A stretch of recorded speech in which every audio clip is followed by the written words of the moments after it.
バンバン1の大型アップデートでヘリッシュナニーに異変を起こさせたキャプテンフィドルズ。コメント欄でもキャプテンの謎について様々な考察が飛び交い、改めて注目を集めている存在です。過去にはキャプテンの正体がロボットなのではないかと考察しました。しかし今回のアップデートによってそれとは別の重要な役割が見えてきました。ヘリッシュナニーはバンバンたちのぬいぐるみを次々と食べていきます。ところがキャプテンのぬいぐるみを目にした瞬間だけ明らかに異なる反応を見せました。なぜ数多くいるマスコットの中でキャプテンだけが選ばれたのでしょうか。そこで今回はヘリッシュナニーがなぜキャプテンだけを食べなかったのか、過去のケースレポートや今回追加された描写をもとにその理由を考察していきます。意外と情報が多いキャプテン、謎が多いキャラクターという印象の強いキャプテンですが、実はこれまでのシリーズに何度も登場しており、ケースレポートも見つかっています。まずは今回の考察につながるキャプテンの情報を整理しておきましょう。キャプテンの初登場はシリーズでは毎度おなじみとなっているフリンの精神世界です。考察勢やキャプテンファンにとっては嬉しい登場ですが、ストーリーとのつながりが見えにくいため、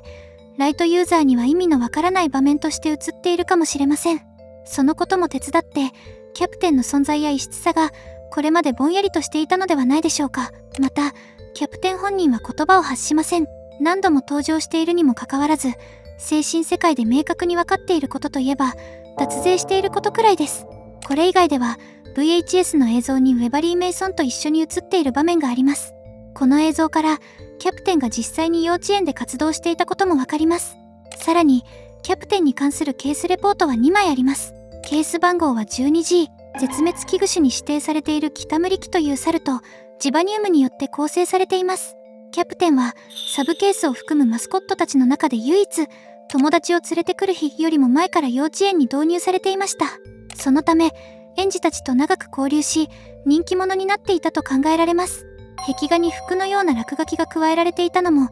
全裸で寒そうに見えたキャプテンに対する子供なりの優しさだったのかもしれません。そして今回ヘリッシュナニーが唯一食べることを拒んだのもキャプテンのぬいぐるみでした。このように整理してみるとキャプテンには意外なほど多くの情報があります。それでもなぜこれまで考察が進まなかったのでしょうか。その理由はキャプテン自身の登場が限定的であることに加え、亜種とも言えるサブケースが多いことにあると考えています。キャプテンだけを見れば比較的おとなしく優秀な個体ですが、ケース12全体を見ると全く異なる性格を持つフィドルズたちが存在します。そのためキャプテン本人の情報とフィドルズクルー全体の情報が混ざり、正体がつかみにくくなっているのでしょう。そして何よりこれまで伏線がほとんど回収されていません。一つの仮説が新たな仮説を呼び、謎だけが深まり続けているのです。キャプテンの絵、ヘリッシュナニーのジャンプスケア後に映し出される不思議な幼稚園。その遊び場には本来なかったはずのキャプテンフィドルズの絵が落ちています。さらに絵に近づくと聞こえてくるのは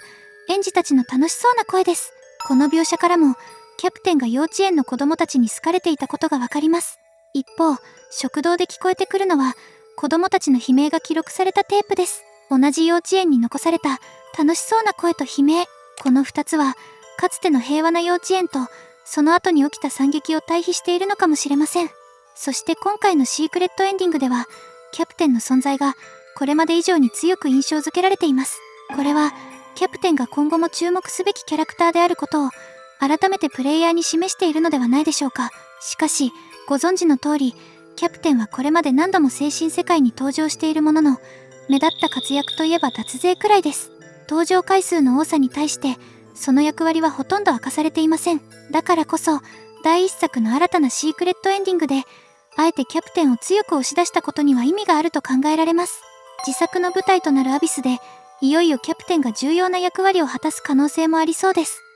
ナニーがバグった理由。ヘリッシュナニーはキャプテンのぬいぐるみを目にした直後、顔を大きく変形させ苦しみ始めます。一体何が起きたのでしょうか。以前もこの場面について考察しましたが、今回改めてキャプテンの情報を振り返ったことで新たな仮説が浮かびました。理由は私たちが考えているよりもずっと単純なのかもしれません。ではなぜナニーはキャプテンを見ただけでここまで激しい反応を示したのでしょうか。結論から言うとフィドルズが嫌いだからです。ここで言うフィドルズとはキャプテン本人だけではなくフィドルズクルー全体を指します。これまでは分かりやすくバグったと表現していますが、実際のナニーをよく観察すると、明らかに苦しんでいるように見えます。しかも、ぬいぐるみを口に入れる前から拒絶しているため、味が悪かったというわけではないでしょう。キャプテンの姿を見ただけで、強い拒絶反応を示しているように見えます。ここで考えられる別の可能性として、キャプテンのぬいぐるみ自体に何らかの特殊な力があったという説があります。キャプテンはキタムリキとジバニウムから作られた実験体です。レポートからもわかる通り、人間のゲノムは入ってないようです。そのため、キャプテンのぬいぐるみだけに特殊な物質が使われていた、あるいはナニーと相性の悪い何かが含まれていたとも考えられます。しかし、ナニーはぬいぐるみに触れたり、食べたりする前から苦しみ始めています。もし成分や材質が原因なら、口に入れた後や触れた後に反応する方が自然です。ところが実際には、キャプテンの姿を認識した直後に異変が始まっています。そのため、原因はぬいぐるみの中身ではなく、キャプテンの見た目やキャプテンに関係する記憶にあった可能性が高いと考えられます。フィドルズクルーとの過去。ここで仮にナニーが乳母としてフィドルズクルーたちの世話も担当していたとしたらどうでしょうか。もしナニーが彼らの世話をしていたのであれば、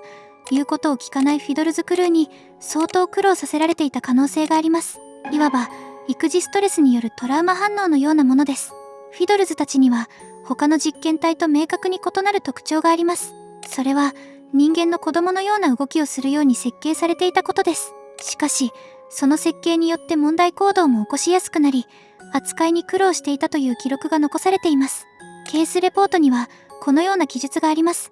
他のケース12で観察されたような暴力的な激怒には至らず、この文章からも他のケース12には暴力的な行動をとる個体がいたことがわかります。実際、地下にいたシアン・フィドルズもジャンボ女子張りに凶暴でした。キャプテン自身は他のサブケースと比べれば比較的優秀だったのかもしれません。では、なぜ優秀だったキャプテンを見ただけでナニーはここまで苦しんだのでしょうか。それはナニーにとってキャプテンがフィドルズクルー全体を象徴する存在だったからだと考えられます。キャプテン本人に問題がなくても、その姿を見た瞬間、他のケース12たちに振り回された記憶まで一気に蘇ったのかもしれません。しかも、フィドルズのサブケースは全部で7体。それぞれが人間の子供のように振る舞い、中には暴力的な個体までいたとすれば、世話を担当する側の負担は相当なものだったはずです。つまりナニーは、キャプテンの姿をきっかけに当時の記憶を一気に思い出し、あの異常な反応を見せた可能性があります。キャプテンのぬいぐるみ自体に特殊な力があったわけではない。ナニーがキャプテンの姿そのものに強く反応した。一見すると単純にキャプテンが嫌いというシュールなギャグです。しかし、その背景にナニーが乳母としてフィドルズクルーの世話をしていた過去があるとすれば、今回の反応にも意味が生まれます。そう考えると、今回の異変はナニーとフィドルズクルーの過去を示すギャグ混じりの伏線だったのかもしれません。開発者の兄弟は時折シュールな演出をゲームに入れてきますし、可能性としてはあり得るかもしれません。今回の考察が面白かったらチャンネル登録、高評価をお願いします。